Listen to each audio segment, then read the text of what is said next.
If the camera's a bit low, you would have seen a bit of nipple. Kind of that. Too early for that.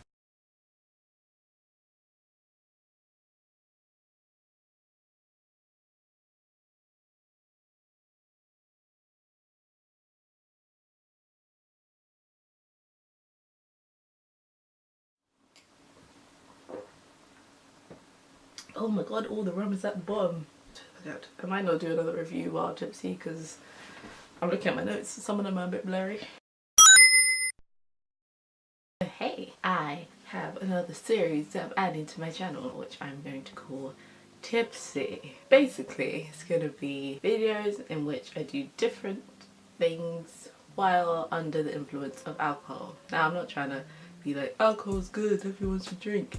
Drink responsibly, obviously. As Ugandan, we're known to drink quite a lot, apparently. I've been given sips of drinks since like 5 years old, and I thought I wanted to make a series out of it ever since I started my YouTube back in 2014.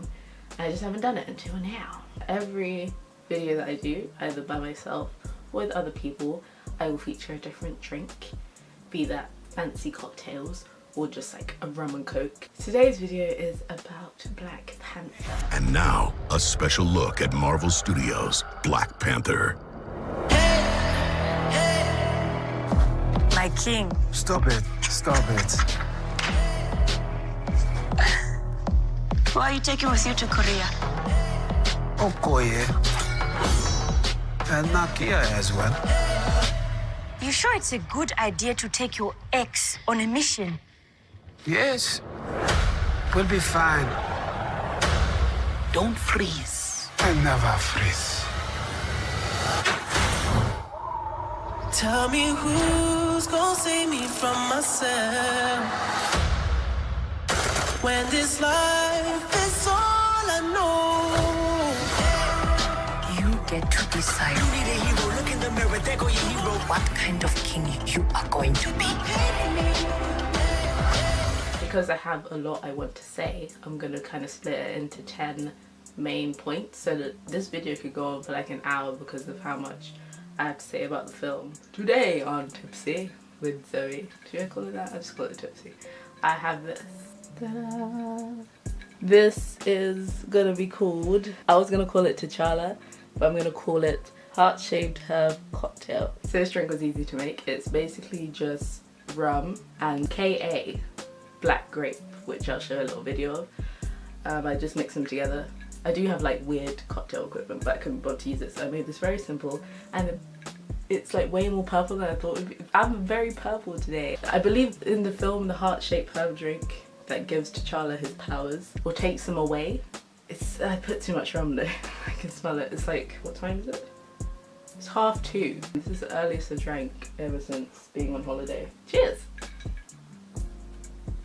Oh, I put way too much rum. Oh my god. It's not bad though. I thought the grape and the rum would taste a bit weird. So I'm gonna sip this. I don't know if I'll finish it. And then I'm gonna come back to you with my 10 reasons why Black Panther is Marvel's best solo film. Ooh, controversy. Ooh, speculation. Ooh. So I called this drink the purple herb drink, or whatever I called it. You drink this to bring it back, to give you back your, to give back the powers of the Black. Am I right about that? Maybe I'm wrong. To give you back the powers of the Black Panther, right? I think I'm right. Just the little update, man, got a ponytail and everything, you know, ready for Black Panther. Ready for Black Panther. So number one is plot. The plot was, for me, one of the best of all like solo Marvel films. What I mean by solo Marvel films is things like, I haven't seen the first Captain America, but you have Captain America, Thor, Doctor Strange, what else is an example? Spider-Man. All the plots are kind of similar. It kind of follows the same theme that most Marvel films have, of like someone who's a hero and is trying to find himself, and he finds this villain that challenges him, and they have like these big fights, and then some kind of outcome has happened, and then it's linked to another Marvel superhero. That's usually what Marvel films do. It was quite typical, but done in a way that they pulled in all these other themes that that it made it very different. For example, it's typical that T'Challa is trying to find himself, trying to become this king, but it gets conflicted when this villain comes and he's all like, I'm also supposed to be king. And then he's like, what do I do? So Killmonger comes and he's like, oh, I can be the king too. I'm also the rightful heir to the throne. And T'Challa like gets more confused. And it's kind of a typical plot, but the plot is done in a way in which that you get really invested in it, even though it's not that unique. So the plot was, for me, really good. I really got into the story. Whew, the alcohol is hitting. I'm trying to be serious, but at the same time it's like, it's hitting me a bit. It's making me babble. Number 2 is the characters. I'm gonna kind of talk about the characters throughout most of the other points that I have, but I can't fault any of the characters. Every character played like a significant role. I don't remember the name of that guy, Agent something. I'll put his picture somewhere, but he was even a significant guy. I really liked him. I liked his how he worked with everybody and was just like, okay, I support T'Challa, I respect him as a person, I'm gonna help him and his country. I really liked him for that. I can't remember his name. Agent sign. Ross? I think that was his name. The development of each character was very different. You have T'Challa, obviously, main character. He was very reserved because he's a king, so he comes off very royal and reserved and stuff, and you just like don't fuck with him, and a bit standoffish in a way. But then when you see him interact with his sister Cherie, he's kind of a bit more laid back, and like you like see this like funny side to him. And Cherie is hands down my favorite character. She just reminds me of me. She's like full of wit, she's hilarious, she does sciencey stuff, she's into technology, she's a nerd, and she was so funny. Okoye, strong woman. I'm gonna talk about that more later on. She was amazing. Basically, I shouldn't have drank before this, you know. Basically, I liked all the characters. Every character had a different type of development, and they all also linked together. Like, no character was like pointless. Everyone had a part to play, including Forrest Whitaker's character. I don't remember his name, but even though he didn't have many lines and he wasn't in it like all the time, he was still a strong force, just because he was like the leader of their little tribe, I suppose. Not the leader because he wasn't the king, but he was like one of the most important roles, and you can tell because of how he is. It's Forrest Whitaker, you can't tell. And even just every character had their own development, even though they weren't in it for that long. Like Claw, for example. Claw wasn't in it for very long, but from the beginning of the film you already knew what kind of person he was going to be. He was really sadistic, but he had his own agenda, and you kind of, every character had their own purpose. Like sometimes you watch films and you're just like, what's the point of you being in there? But I didn't find that. Every character had a purpose, and I really like that. Number 3 is power of women. Someone's like, oh yeah, I'm so glad they didn't put feminism in. I was like, yeah, this is where I stay quiet. I'm not involved. So the 3 main women were Okoye, Cherie, and Nakia. They were like the 3 power women of the whole film. Obviously, my god, obviously.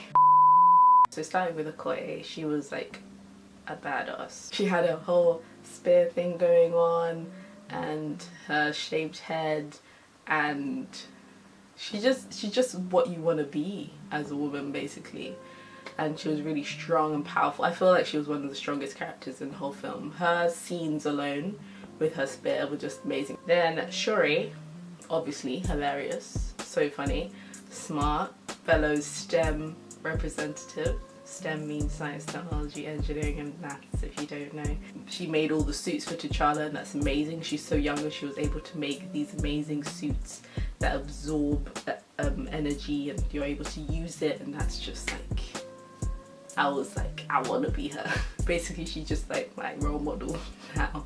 When she made those little fisty things that shoot out of vibranium and stuff, and then she made the whole transport system for vibranium. She's just, how does one girl do all of that that's related to a king? I just want to be Cherie. That's what I want. Please let me be Cherie. That's all I want in my life.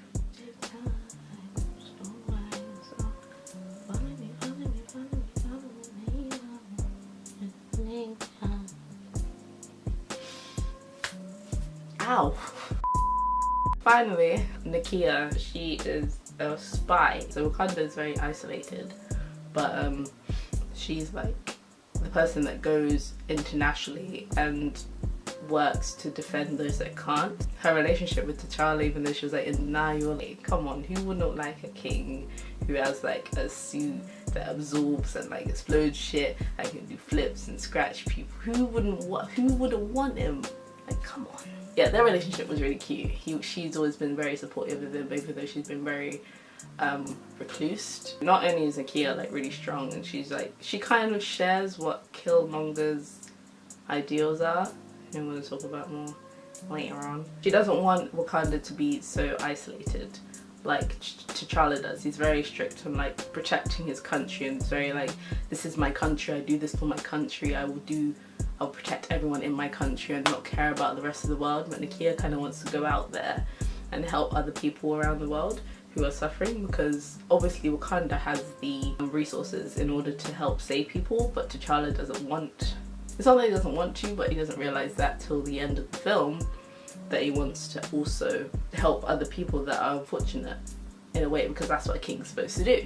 I don't know if I can finish this. I'm a bit waved. I'm gonna do a lot of editing.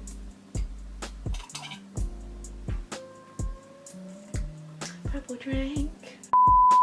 So number 4, I'm only on 4? Fuck me. Humor. Marvel films in the MCU, the MCU, what do you call that? In MCU. What's wrong with you? Marvel films always have to have humor in it. The funny films for me were like Spider-Man was funny, Thor, Ragnarok, the latest one, that was funny, Guardians of the Galaxy, also funny. Marvel has to have like a little bit of humor in there, otherwise it's just not a Marvel film. And obviously you're gonna see, you already know who I think is the funniest character. Even Okoye, she was like low-key funny as well. She came up with the a lot of people use the term colonizers now, and it's from her. And it's just like, she was just like low-key funny. Like when I went to go see it, everyone was like laughing at the same time. So M'Baku, who is part of the Japari, M'Baku, who is part of the Japari, what the fuck, man? So M'Baku, who's known as Man Ape, the leader of the Jabari tribe. At first I thought it was like a prick, because he like walking and he's like, I'm gonna take the throne, which makes sense in a way. Yeah, he had this whole "are you done" thing. The Marvel humor was there. It was like in little bits, and they were like not that obvious, but they were there. So, number 5 is the aesthetics. I think we can all agree that Black Panther was beautifully shot. The imagery of all the landscapes and stuff, and how they're able to make Africa look like this futuristic, Afro-futuristic kind of city. Wakanda just looked amazing. Like, I want to move there. I wish it was a real place, because I would legit move there. Some of the scenery that you see in the film, so like when they're doing those drone shots and they're like panning around all the landscapes and stuff, it is from Mount Rwenzori and Bwindi National Park, which are both in Uganda, which is where I'm from. Usually when we talk about Africa, you talk a lot about Nigeria and West Africa. Like, West Africa is very much in the forefront of everyone's mind. I like that, for example, Cherie's accent sounded a bit more East African, and I just like that everyone, even though they're all in Wakanda, everyone had their own different types of accent taken from different parts of Africa. It's just like, they're bringing in more of us. Keep doing it, guys.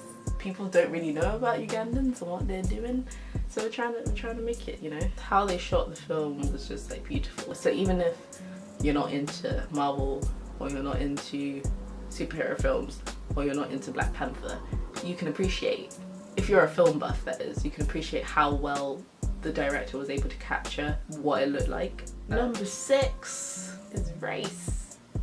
The touchy subject. So I'm not gonna go too much into it. So let's kind of base this on Killmonger. Killmonger came to Wakanda from America intending to take the throne because he was entitled to it. He had like a lot of lines that he said throughout the film, and it's just like, it was just so impactful for what's going on right now in the world. He kind of explains the struggle that black people are going through right now. You kind of appreciate him more for that, even though he was a dickhead and he's killed us, he's a murderer basically. He's gone through all this shit and he understood that people aren't protected, and if Wakanda, a country in Africa, has these resources that people can use, why not give them to people that are less fortunate because they're being killed, basically. It's not probably the best way to handle things, but at the same time, it just like, it kind of resonates with what's going on right now. Black Panther is a very black dominated cast, obviously. The whole cast is almost black. You don't see that in films, so that's where the hype came from. It was so hyped. I was hyped. I'm still hyped. Obviously on Twitter some people get mad and they're like, oh, why is everyone so hyped over Black Panther? Blah blah blah. It's because when I was growing up, for example, I was talking about the power of women earlier. I didn't have people to really look up to in terms of like superheroes that were female. I only had like Catwoman, and that film was terrible. We don't talk about Catwoman. And now there was that picture going around with those children that were dressed up as the characters from Black Panther, and they all have them to look up to, and I wish that I did. Especially in the Marvel universe, there's not many females in general, especially black females. So now that that's there, like you have Cherie, you have Nakia, you have Okoye, they're all really strong women that people can look up to and just be like, I want to be like them. They might not have like magical superpowers, but they're just so strong. It's just really, it's a really good triumph for us chocolatey people. I feel like the film outlined a lot of like real life situations that are happening in society right now. Like for example, take M'Baku. He is kind of a tribe that's not respected, and I feel like, right, you have like T'Challa and his whole little crew, and they're like the cool, like in uni, right? If this was a uni, if Wakanda was a uni, if this was the University of Wakanda, right? So you have T'Challa, and he's like the ACS. It's just like the cool ones, have their little group, they have their meetings, they go out, they drink their Hennessy and their Cavossier and their Patron, and they get turned at all the black events and stuff, all the urban events, what have you. Then you have M'Baku and his little tribe, which is like where I would fit in, kind of. Like, I'm not a person that would go for the ACS thing. I like things not other people really do. I consider myself quite alternative, and that's where I would class M'Baku. It's like the outsider, but you don't really know much about him. Like T'Challa and his whole, all of the different tribes don't go and try to learn more about M'Baku, and I feel like that's what black society can be like. You don't try and learn or know about other people, you kind of, not that you just care about yourself, but you kind of keep yourself in your own little support, your own little comfort zone. You don't want to try and stretch out of that because you're afraid that you'll be more vulnerable and you'll find repercussions. So I feel like community isn't always there, especially in uni. It wasn't always very concise. We need more of that. We need more community in the black community. And I think Black Panther is trying to show that we really banded together like a community. Like on Twitter, we were like all together just supporting each other. Like, yes, this is going to be the film. This is our breakthrough. This is our time. We are here. Come at us.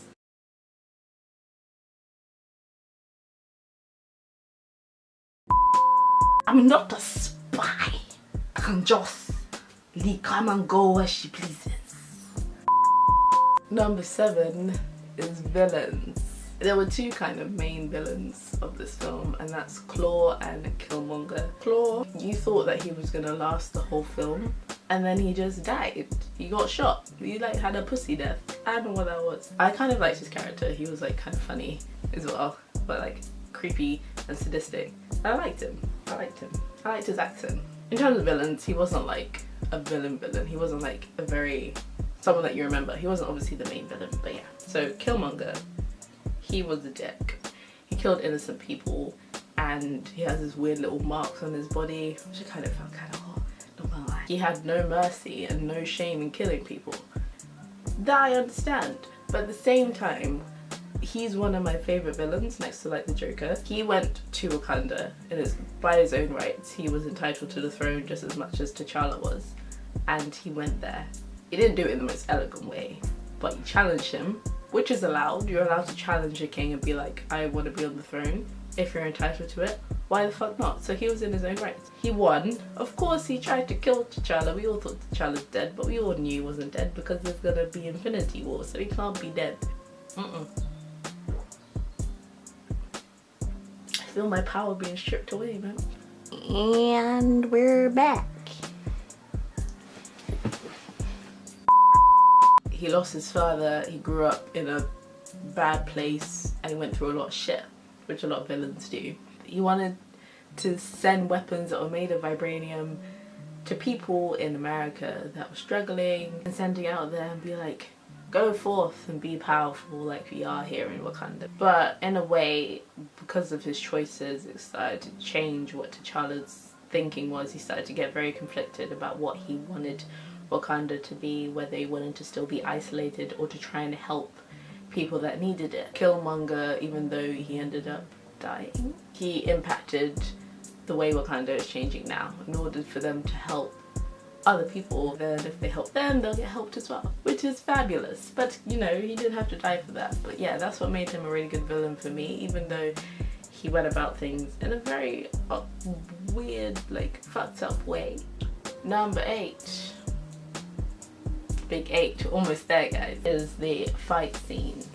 Now, Marvel is known for quite epic fight scenes. I think the most epic fight scenes were in like the Spider-Man films for me. I really like the old Spider-Man films. I like the fight scenes there, and obviously the original, the first Avengers. With this, I like the car scene, like the car fight scene. Was it a car chase scene? I just like that whole scene. I just liked how it was able to show the improvements that Cherie made on the suit and how cool the new additions were, and the whole spear thing that I mentioned earlier. Even Cherie being in the little car and able to do like a remote access thing. Just the whole thing put together, the visuals with the music. Fight scenes weren't like, the final one that they had was similar to Civil War for me, and the Civil War one was like really good. With this one, it was good as well. There were like feels, they were like, oh my god, like gripping moments, but at the same time it lacked something. There was something, a little something missing. Everything happened very quickly. It felt a bit rushed. So they weren't the best, but they weren't terrible either. They were still visually awesome, but they just weren't like, you know, you want a fight scene to be like, oh, you want to be like in your seat like, oh my god, you know what I mean? Number 9 are the feels. Feels, emotions, the feelings I felt throughout the whole film, whether I was happy, sad, or just all the feels. I was like really upset when Killmonger died. I didn't think they would kill him off, and the last line he said, just, it got me. I didn't think he should have died, but at the same time I guess they had to do something like that anyway. They had to end it in a sort of way like that, because that's what Marvel films do. They kill people that they should not like. And also throughout the film we kind of just got really attached to their characters. Like they had their cute little moments, and when T'Challa was like sent off the mountain, I was like shit then. I was like, I knew he wasn't gonna die, but it still hit me.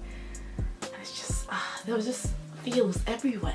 Like I felt, there were so many emotions, even of like happiness. Like I was laughing, I was sad, I was into it, and just the whole film just was an emotional ride of feel. It was a feel roller coaster, it was a feel coaster, a floaster. Oh my god. For me, I haven't found a Marvel film that has made me feel just all these split emotions. And number 10 is just like a wrap up of everything.